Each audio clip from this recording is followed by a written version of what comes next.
حضرت حسن بصری رحمۃ اللہ علیہ سے ایک اہم سوال۔ حضرت حسن بصری رحمۃ اللہ علیہ کی خدمت میں ایک شخص آیا اور کہنے لگا، حضرت تہجد نصیب نہیں ہوتی، کوئی طریقہ بتلا دیجئے۔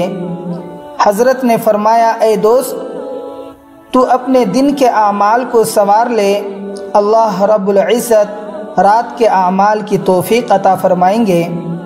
اس لیے ہم دن کے اعمال کو دیکھیں اور غور کریں، ان کو سنواریں، اللہ اللہ کا ذکر کریں تاکہ پھر اللہ کا نور آ جائے، پھر یہ دل ہمیں رات کے آخری پہر میں سونے نہیں دے گا، یہ جگائے گا۔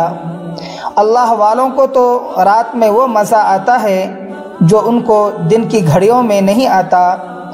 حضرت مولانا شعرانی رحمۃ اللہ علیہ نے لکھا ہے کہ پہلے لوگ رات کے آنے کے ایسے منتظر ہوا کرتے تھے جیسے دولہا رات کے آنے کا منتظر رہتا ہے۔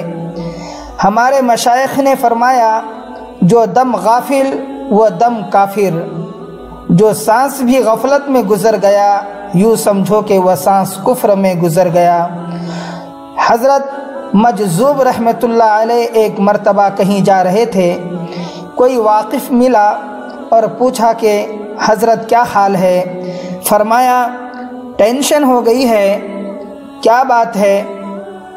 اب دن بھی ہے اپنا اور رات بھی ہے اپنی، اب اور ہی کچھ ہے، میرے دن رات کا عالم ہر وقت ہی رہتا ہے ملاقات کا عالم۔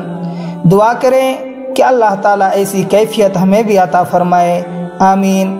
تو دوستو، ہمارے اس چینل کو سبسکرائب کریں، اگر ویڈیو اچھی لگے تو لائک شیئر کمنٹ کر کے ہماری حوصلہ افزائی فرمائیں۔ السلام علیکم ورحمۃ اللہ وبرکاتہ۔